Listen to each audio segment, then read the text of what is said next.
Hi. Next thing I'd like to do is talk about Manuel Boutoumites. He was a 11th century Eastern Roman general.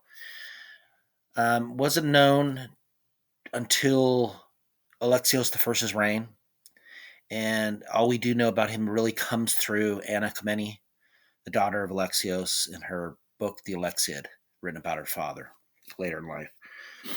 Um, I'm just going to go and do kind of a quick bio on this man, just highlighting points about his career and some other things I find interesting. I don't want to like beat a dead horse, like examples when he goes in the First Crusade, because I already talked about that in the Tedekios audio recording.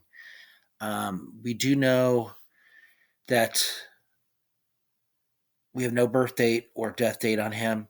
He is estimated to be dead after 1112 because he's never mentioned again, or no surviving documents for after 1112.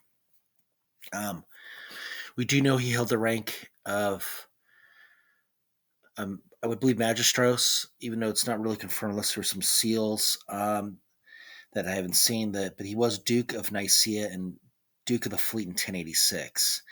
Now, there's a physical characteristic given by Nicephorus Briones the Younger. Said he was a small man but mighty as Homer.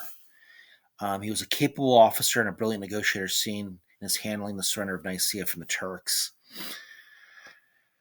He does first appear in 1086 when he was appointed as Duke of the Eastern Roman fleet by Alexios I, and then he was sent against an Abu Qassam, who was challenging the Romans by sending a fleet in the Sea of Marmara. And we did talk about that as well with when Tedekios is going by land and he's going by sea and catches the fleet still docked. Now, Alexios did send Boutoumites with a fleet while Tedekios would move against his base by land, as we talked about before. Now, it was interesting how it was perfect timing where, like I said, Boutoumites did catch this Seljuk fleet and it really helped just destroy it right there, docked, instead of having a big sea battle. But this would eventually lead this Abu Qassam to go back to Nicaea and later on the surrender of Nicaea to the Romans. Then we continue, kind of fast forwards. Not much is written to him till about 1092. The Megas Duke John Ducas defeats Emir Tazakis of Smyrna. We do have Boutoumites, along with Alexander Euphorbos, given as hostages to the Emir to guarantee a peaceful evacuation of the island of Lesbos.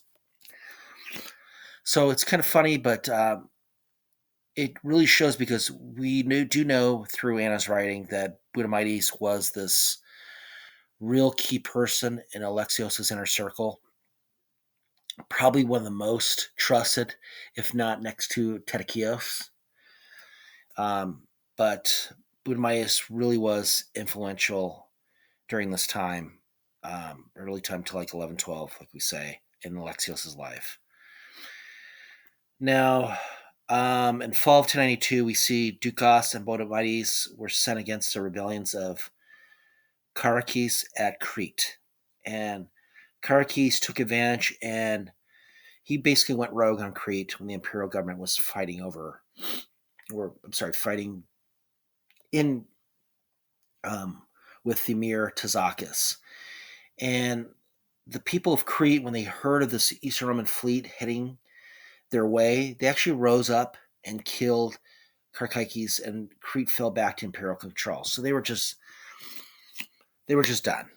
They were just like, okay. Usually, a lot of times, if the governor's really great or what, even though there's a lot of Roman citizens and it's under Seljuk control or Arab control, they'll actually be opposed to it. So you could see they were not happy there. So that was really in favor for the Romans to take back Crete, really with no problems. In 1094, we have Ducas again with Boutoumites heading to Cyprus to squash a rebellion led by Rhapsomades. Now, Ducas immediately took Criana by force, and Rhapsomades went into the mountains. Then we see Boutoumites used his diplomatic skills and won over some of Rhapsomades' men. So you'll see along Boutoumites was a great orator. He could just sway people very, very influential. The next day, Boutoumites again was able to win over 100 of Rapamydes' men during the battle lines being formed. So they both line up on each side, ready for battle. And here's Boutoumites just talking with a silver tongue, getting people to come over. Now, this caused Rapamydes to flee. Then he was chased by Boutoumites, where he seek refuge at the Church of the Holy Cross in Troodos mountains beyond Nemesis. Now, Boutoumites, again using his supreme diplomatic skills, basically guaranteed this Rapamydes, okay, if you safely come out and surrender, which you did, we're going to take you back to Lucosa, and then he handed him over to John Ducas. But he guaranteed, okay, you're not going to be killed by me. If you surrender, let's avoid bloodshed. And he was able to negotiate him the coming out of this church. So this just shows us supreme diplomatic skills right here. Just a way to negotiate. Now, according to Cyprus tradition, he founded the Kyakos monastery there. So you'll see some of these Eastern Roman generals are really very religious, as we talked about with like Pakrianos in another audio. Some of them went around and they bought property or what, they built monasteries. In 1096, Boutoumites was sent by Alexios to escort the shipwrecked Hugh of Vermandoy. I'm probably butchering the shit out of that word. I apologize. He was the brother of Philip I of France, from Dyrrhachium to Constantinople, which he did. Even to, like I say, with Anna's writing, which is basically all this is deriving from Anna's writing, she will comment about him in like another quote. She said that he was Alexios' sole confidant. In 1097, Boutoumites is tasked with leading at the head of a small detachment, approximately 2,000 men, to accompany the Crusader army as it marched against the Turks in Anatolia. So he was also not so much by land, but yeah, he was his main naval officer, in charge of the fleet. But you do see Boutoumites at time, leading a small detachment or army, and there he is using his amazing diplomatic skills. So we have him in May 14th through about June 1097. There's the siege of Nicaea. Boutoumites successfully used talking to the. I'm sorry, losing track here. So Boutoumites successfully seemed to surrender the city. And as I talked about with Tadakios too, which really helped him is this Kiligarslan. His wife gets captured trying to flee via ship out of Nicaea, and Boutoumites scoops her up. And it was really good. He was instrumental in avoiding bloodshed on both with the Turk garrison as well as the Romans and the citizens inside, because as you see later, the Crusaders can be quite deadly with raping and pillaging and murdering. So, and then we have him going in 1099. He was sent as an envoy by Roman commanders at Cyprus to Bohemond I of Antioch. And it's 1103. We have him sent out with a decent-sized army to Cilicia. States there was an elite force of Celt and Romans, and he had Bardas and Michael, the Archinokos, accompany him. When he reached Etalia, he kept having issues with these two young men, and they were sent back. So he arrived with Monastros and Marash, where he took the neighboring township and small places in this area. Then he left Monastros in charge and headed back to the capital. So again, you see him on land being very instrumental, and then handing over control to this Monastros, which was probably maybe a Celt. It's really hard to tell. Maybe he was of Turkic origin. Kind of a little hazy on exactly his background, so I apologize. 1104, we have Boutoumites was sent to Laodicea to try and do peace terms with Bohemond, but to no avail. So he was unable to sway Bohemond to terms. We got nothing for about maybe the 6-7 years. Then we go into about 1111. He was sent to try and deprive Tancred, nephew of Bohemond, from his allies. He went to Bertrand at Tripoli to buy his loyalty to Alexios, When they arrived, they found Bertrand was sympathetic and loyal to Alexios. So Simon leads him and another ambassador to Tyre, where Baldwin first was besieging it. So this Baldwin invited them for Easter in Jerusalem, which they both accept.